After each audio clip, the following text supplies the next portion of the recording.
Hola mga sis, this is Honey once again, and welcome back to my channel. Oh, this you crazy mother. Okay, so for today's video, I'm gonna help you whiten your underarms in just 4 steps. So first of all, I just gave birth to my daughter, Snowy, 9 months ago, and yung pregnancy hormones, nakakaitim yun ng mga kilikili, ng mga liig, and stuff. When I got pregnant, na umitim siya, and matagal siya bago nawala. So, may ginawa akong ritual para bumalik yung kapian ng kilikili.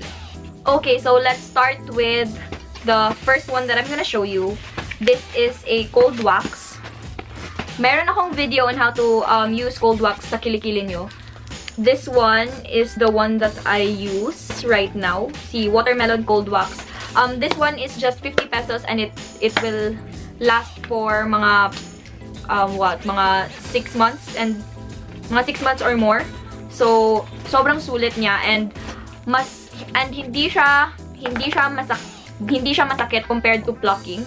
Kasi hindi ako nagpa-pluck, guys, kasi feel ko nagkaka-chicken skin ako sa aking kilikili whenever I pluck. And same goes with shaving. So, no to shaving, no to plucking, yes to waxing. Mas maganda daw yung hot wax.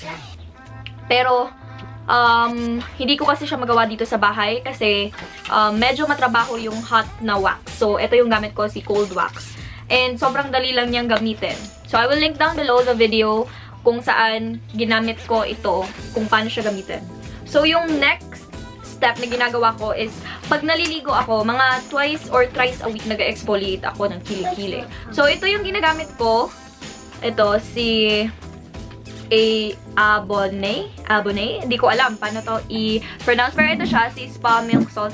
Siguro nakikita nyo naman to sa mga Watson. So, 100 plus lang siya and sobrang laki na. Pwede nyo tong ilagay sa kilikili nyo. Promise guys, nakakaputi to ng kilikili. Pag in-exfoliate mo, matatanggal yung dead skin cells na nasa ibabaw ng skin mo. So yun, nag-exfoliate ako mga twice or thrice a week pag naliligo ako. So, ito yung ginagamit ko. Yung ginagawa ko is, kumukuha lang ako ng pea size and then, yan, exfoliate lang. Or massage lang sa kilikili. Yung next one is this cream. Ito, si Saint Dalfor. Ayan, ito si Saint Dalfor, guys. So, kayo maingay, pero sa kuya ko to. So, hindi niya alam na kinukuha ko yung cream niya. So, ito si Saint Dalfor. Nabili niya daw to sa Shopee. So, ilalagay ko na lang yung Shopee store sa baba. It's called beautycall.ph ata. So, search nyo na lang. Kasi, yung binibenta niya na Saint Dalfor is legit. Kasi maraming fake nito, guys. And yung fake, hindi tumatalab. So, ito siya. It's a cream. Cream siya. And hindi lang siya sa kilikili ginagamit.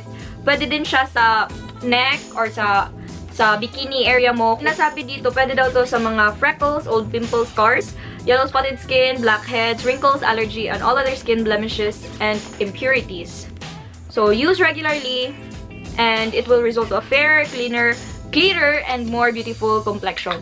So, pwede siya kahit saan mo ilagay sa face mo kung gusto mo. And a little goes a long way. This one is 900 pesos. It's this little, 900 pesos siya, pero pwede na siya for 2 to 3 months, ganun. Pag medyo tuyo na siya, nalalagyan ko ng, ito yung fourth, ayan, Milku. Ayan si Milku. Underarm and foot deodorant powder. So, merong ibang klase nito. Meron siyang roll-on, meron siyang parang yung tawas, and ito siya, this variant is powder siya. So, ito yung ginagamit ko as a deodorant for my underarm kasi I don't really like yung mga scented deodorants like yung mga Rexona, yung mga ganun, mga Dove. So, yun lang mga sis, in just 4 products, puputi na yung kilikili mo pag religiously mo lang siyang gagamitin. And, ayan. Ito lang siya. Sobrang dali, sobrang simple, and mura siya. Except for this one. Except for this one. Ito, medyo mahal to. 900 pesos. Yung iba nga, sinesell siya for 1,500 pesos. Pero, yun, try nyo kay beautycall.ph kasi legit yung mga items niya. So, that is it mga sis for this vlog. I hope may natutunan kayo and I hope makatulong ito sa inyo. At dahil nandito naman na kayo sa aking channel, please don't forget to hit the subscribe button and give this one a thumbs up if you learned something from this video. And comment down below kung may mga tanong kayo or suggestions kasi I will try to answer them all. Yun lang, bye! All the naysayers and haters who made me one of the greatest, I know it kills you inside. That's why I do this for you. I do this